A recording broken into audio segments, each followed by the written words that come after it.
안녕하세요. 헤브론 선교대학교입니다. 디모데 후서. 내 아들아, 너는 예수 그리스도 안에 있는 은혜 가운데서 강하고. 히브리서 말씀 중에도 마음은 은혜로서 굳게함이 아름답고, 이렇게 많이 생각했었던 주제 중에 하나가 마음이라는 주제인데요. 마음의 작용은 되게 많잖아요. 인격적인 존재의 핵심은 마음이다. 마음의 작용 중에 감정이라는 게 있는 거예요. 네. 감정. 제 마음에 이렇게 어떤 외부로부터의 공격, 들은 말, 관계에서의 공격이 딱 찾아왔을 때 진짜 이 감정이 한번 이렇게 딱 상하면 기쁨을 잠시 잃어버릴 때가 있는 거죠. 감정이 기복이 심하다는 건 사실 진리에 견고하지 않다는 거다, 이런 이야기를 들은 적이 있었어요. 진짜 마음을 은혜로서 굳게 하고 그리스도의 은혜 가운데 강하게 하는 것이 무엇인가 라는 주제를 듣고 싶기도 하고 한번 같이 나눠보면 좋겠다는 생각이 들어서. 감정적인 부분이든 인간의 마음의 어떤 작용이든 간에 그 단순하지가 않잖아요. 항상 네. 어떤 하나의 감정을 느낄 때도 네. 동시에 다른 편의 감정이 공존하고 있는 경우도 있어요. 우리의 삶은 굉장히 복잡성이 있어서, 예를 들면 오래전에 가족 누군가가 돌아가신 기억이 네. 동시에 있으면서 내 아이를 키울 때의 기쁨이 동시에 존재할 수가 있는 거잖아요. 네. 하나가 사라지는 게 아니거든. 네. 내 마음이 어디에 기우는지에 따라서 달라져요. 음. 사랑스러운 아이가 있음에도 불구하고 부모님을 잃은 슬픔이 더 크게 작용될 수도 있죠. 네. 근데 언제나 더 큰 사실이 작은 사실을 이긴다. 더 큰 감정이 작은 감정을 이긴다. 더 큰 욕망이 그보다 덜한 작은 욕망을 이긴다. 확실히 그런 경우가 있죠. 우리가 어떤 큰 기쁨이 있을 때 네. 작은 종류의 어려움이 느껴지지 않는 경우도 있을 거예요. 네. 진짜 열심히 준비해가지고 뭐 자격증이든 뭐든 간에 몇 년을 뭐 삼수 사수를 하다가 합격이 됐네. 그럼 얼마나 기뻐요. 기뻐가지고 막 뛰어나가는데 돌부리에 걸려 넘어진 거예요. 네. 막 다리가 막 피가 나고 막 그래. 그래도 그 기쁨이 사라지지 않거든. 네. 그런 종류. 항상 먹는 얘기로 가면 얘기가 제일 쉬운 게 왜 우리도 먹는 걸로만 이렇게 이해가 잘 돼요. 그러니까 엄청 맛있는 게 있으면 네. 그보다 덜한 음식에 대해서 절제해요. 그렇죠. 아쉬움을 느끼지도 않고. 아쉬움을 느끼지 않아요. 오늘 저녁에 어떤 뷔페를 간다. 지금 짜장면이 나와도 먹지 않을 거예요. 왜 짜장면만 그렇게 생각하는 거야? 계속 따라다녀. 이해가 되잖아. 네네. 그러니까 더 큰 걸 위해서 작은 것을 언제든지 내려놓고 그렇게 한 부분이 있죠. 그래서 아까 처음에 얘기했던 은혜 가운데서 강하고 네. 은혜 가운데서 마음을 굳게 한다는 것은 은혜가 훨씬 더 크게 느껴지는 거예요. 그러니까 그 은혜라는 건 하나님과의 나와의 관계인 거죠. 은혜라는 개념 자체가 굉장히 복합적이에요. 네. 은혜라는 개념이 성립되려면 첫 번째로는요, 완전히 자격이 없어야 돼요. 네. 자격이 없는 게 전제야.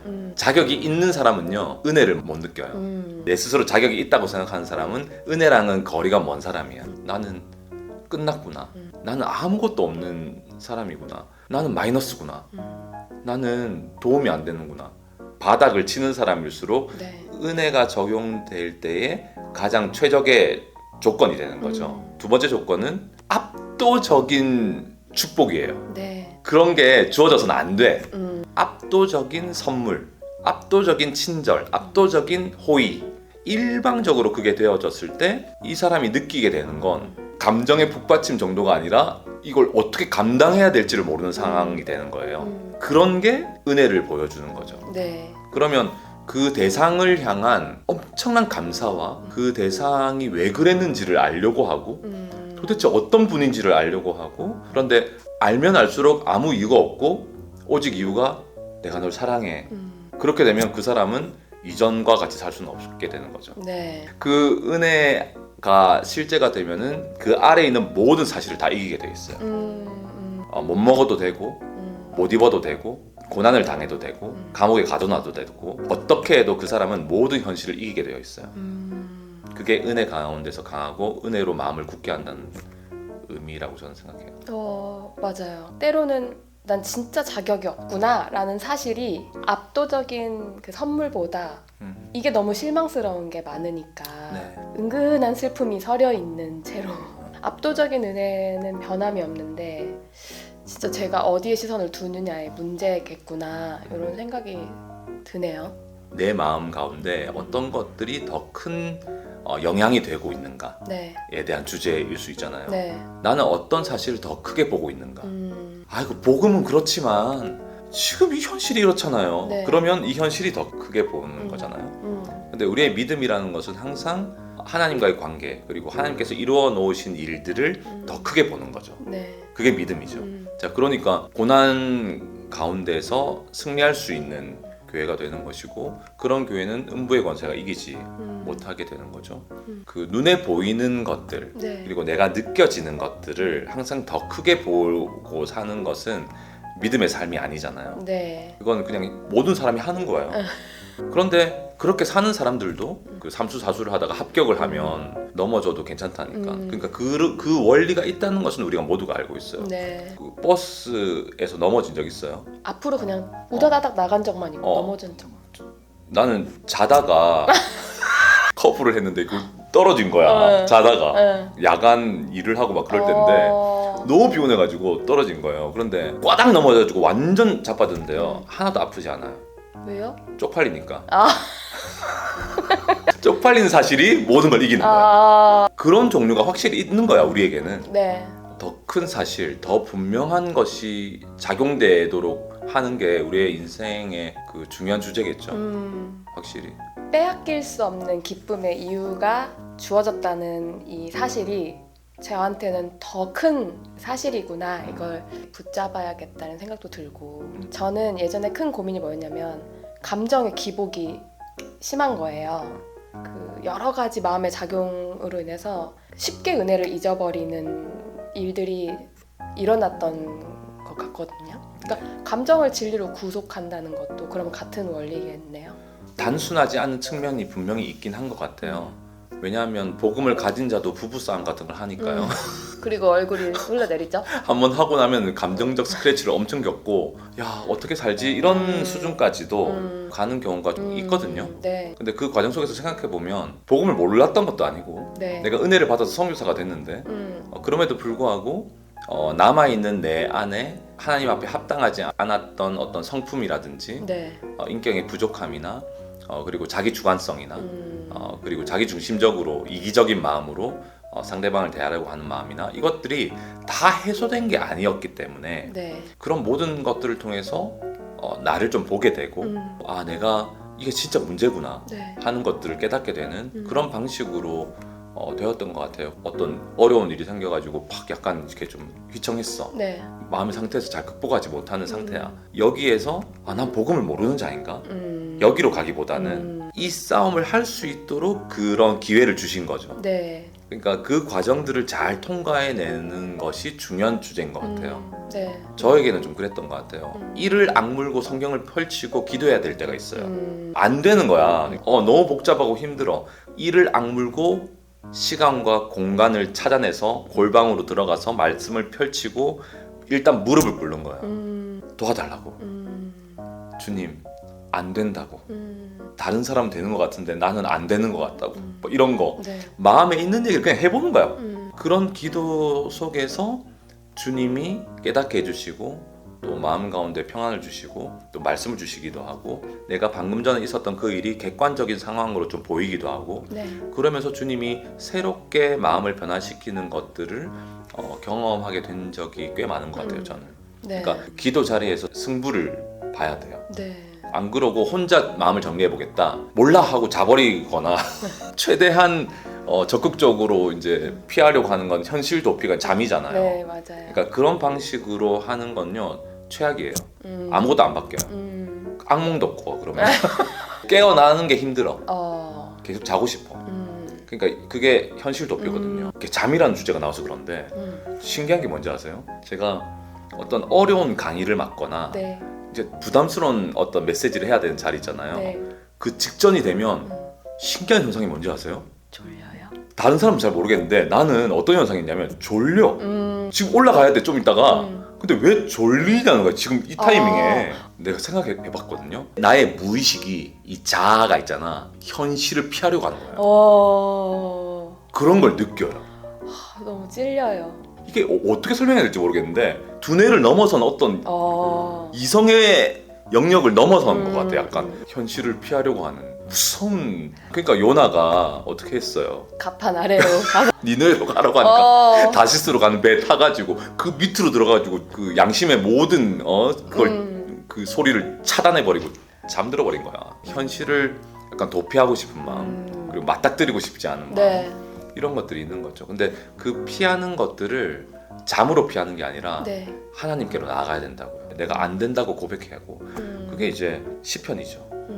시편의 고백들이 그런 거잖아요. 네. 약간 따지고 막 저거 원수들을 좀 어떻게 해달라고 막 이런 거잖아. 마음 안에서 씨름을 저 스스로 막 하다 보면 확실히 몸이 빨리 지치거든요.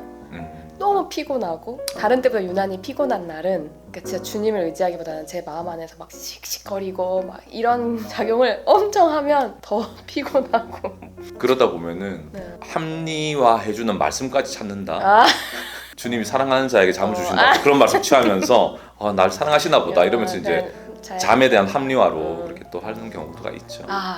진짜 와. 무서워. 와, 때로는 진짜 순종한 자에게 주님이 주님을 만나는 기쁨을 주시는데요. 순종할 당시에는 별로 안 기쁘게 순종할 때도 있어요. 이런 게 가능한 있죠. 거잖아요. 아니 우리 주님도 그러셨으니까 이 쓴잔을 내게서 옮겨달라고. 그 말은 뭐예요? 순종하기 너무 어렵다는 말이잖아. 육신 가운데 있었던 예수님이 우리에게 보여주는 따뜻함이냐고. 그럴 수 있다는 거지. 그 상태. 그 상태에 대한 인정을 우리 주님도 하신다 라는 거야. 그게 성경에 기록돼 있잖아. 그러니까 그럴 수 있다. 그런데 그 다음 나의 뜻대로 마옵시고 네. 아버지의 뜻대로 이루어지기를 원한다. 꺾는다는 거죠. 네. 그럼에도 불구하고 피할 수 있도록 도와달라고 하지만 그렇지만 아버지의 뜻대로. 네. 아버지의 뜻이라면 가겠습니다. 내가 쓴 잔을 마십니다. 가는 거죠. 근데 그 쓴 잔을 피하는 방식으로만 살면 자는 거지 뭘.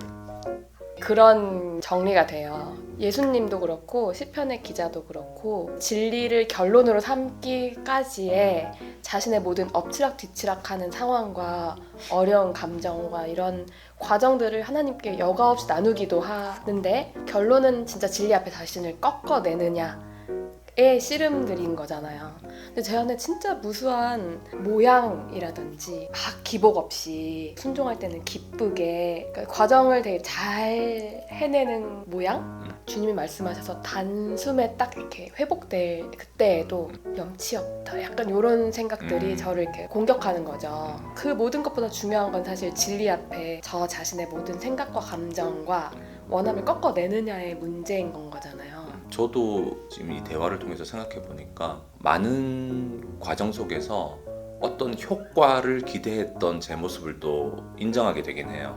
어떤 시기가 되면 웬만한 테스트에는 기뻐하며 순종하는 내가 될 거야. 이 과정을 통해서 나는 그 단계에 이르러야 돼 하는 나의 믿음의 과정들이 다른 효과로 드러나기를 기대하는 마음이랄까. 네. 그러니까 이걸 통해서 사실은 나의 어떤 목표가 있는 느낌이랄까. 맞아요. 그런데 지금 저는 효과를 전혀 기대하지 않아요. 내 마음이 어렵든 기쁘든 아무 상관이 없어. 기쁘게 순종할 때도 있어. 그렇지만 어렵게 순종할 때도 있는 거야. 근데 그냥 순종하는 거야.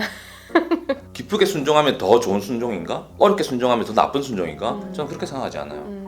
엎어지는 거야. 그냥 가는 거지. 어려운데 순종했는데 기쁨 주신 경우도 있고 네. 기쁘게 순종했는데 가다 보니까 내가 생각하지 못한 걸 만나가지고 더 어려운 경우도 있고 중요한 건 그냥 나를 드리는 거예요. 그 순종으로. 그 다음에 뭔가를 우리가 기대한다는 건 결국 이 순종을 통해서 뭔가를 내가 나를 계속 추구하는 끊임없는 어떤 보상심리라고 해야 되나? 그렇지. 어려운 일을 겪고 나면은 그 다음에 뭔가 이렇게 좋은 것을 얻으려고 하고 이런 부분들. 그래서 수많은 그 사역자들에게 주일 지나고 난 월요일이 굉장히 위험하다 그러잖아요. 월요일에 보상받으려고 하는 거예요. 육적이든 영적이든 수많은 것들로. 그러니까 그 보상 심리가 곧 죄로 이어지는 굉장히 위험한 순간들을 많이 만나게 되는 거죠. 맞아요. 저도 약간 화들짝 놀랄 때가 있는데 제가 주님께 되게 많이 헌신해 드리는 것처럼 착각하고 주님을 대할 때가 있다는 사실을 이렇게 발견할 때 좀 놀라게 되는 것 같아요. 그 보상 심리라는 걸 잘 생각해 보면 결국 은혜 안에 있지 못하다는 의미예요. 어떤 거래를 하는 거지. 내가 이만큼 해줬으니 주님도 나한테 이렇게. 이건 종이 가진 태도가 아니에요. 무익한 종, 우리가 주님이라고 부를 때는 진짜 말 그대로 주인님이신데 네. 고대 사회에 그런 종들 있잖아요. 주인과 거래를 하려고 하는 종들은 죽이거나 쫓아보내야 돼요. 그 굉장히 위험한 종이야. 네. 그러니까 주인의 자리를 계속 이렇게 호시탐탐 노리는 종이거든요. 네. 감히 주인하고 거래를 해? 보상 심리 같은 걸 느껴? 그건 종이 아니야. 그 위험한 종이죠. 네. 우리가 얼마나 놀라운 복음이 허락해 주신 그 놀라운 은혜에서 떠나면 안 되는 거죠. 네. 지금 이 순간도 자격이 안 돼. 선교사로 몇 년 살았고 또 뭐 어떤 사역들을 했고 아니야. 아무것도 도움이 된 게 없어요. 그 주님이 먹여주시고 살게 해주셨어요. 살게 해주신 거지 아무것도 그런 느낌을 정말로 받거든요. 이게 무슨 뭐 영적인 뭐 좋은 얘기를 하는 게 아니라 진짜 그런 느낌을 받는 거예요. 내 스스로를 볼 때. 그 과정 가운데 얼마나 온전치 않고 때로는 죄짓고 막 했는데도 불구하고 주님이 얼마나 나를 용납해 주시고 안 죽여버리시고 여기까지 살게 해주셨나. 진짜 은혜 가운데서 강하다는 건 나의 약함일 뿐만 아니라 진짜 아무것도 아니라는 걸 발견하는 게 사실 진짜 강함이겠구나 생각도 들고, 맞아요. 전 아까 말씀하신 것 중에 슬픈지 기쁜지 더 이상 중요하지 않다 이렇게 말씀하신 것에 대해서 진짜 아 그렇지 이런 생각이 들어요. 이왕이면 나도 기뻤으면 좋겠고 막 이런 항상 저에 대한 존재감, 저의 존재감이 어느 정도 계속 인식이 되는 상태인데요. 근데 진짜 거기서 자유한 건 진짜 십자가만 주실 수 있는 은혜인 거잖아요. 그런 진리가 나에게 더 큰 사실로 와닿을 수 있구나 이렇게. 결혼 생활만 해도 그래요. 슬프든지 기쁘든지 슬프면 그만둘 거야? 애 키우기 힘들면은 포기할 뭐 거야? 포기할 거야? 없어. 가는 거야. 아멘. 아무것도 바꾸지 못해. 그냥 해야 돼. 그냥 서로 사랑하고 그 내가 잘 못해도 내가 그렇다. 서로 좀 용납하자. 그 길밖에 없다. 그 길밖에 없어. 주님이 하나 되게 하신 걸 어떻게 하겠냐고. 우리의 믿음의 삶이 그런 건 거죠. 여러 가지 것들이 있지만 다른 선택을 어떻게 하냐고. 순종하는 것밖에 없는 거예요. 계속 그 순종을 하다 보니까 주님이 기뻐하시는 방향대로 우리가 살게 되는 거죠. 그러니까 뭘 잘해서도 아니고 아무튼 그렇게 된 거야. 주님이 이끌어 주셔가지고 마무리할 때는 이게 제대로 안 된 것 같은 느낌을 왜 받지? 아 그래요? 하지만 고민을 가지고 온 저는 제 안에 약간 클리어해졌고 약간 비슷한 패턴인데요. 진짜 답은 주님으로 기결될 수밖에 없는, 전 충분히 답이 됐다고 생각합니다. 그래서 확 끝나는 것도 되게 매력있던 헤브론 선교대학교였습니다. 안녕히 계세요.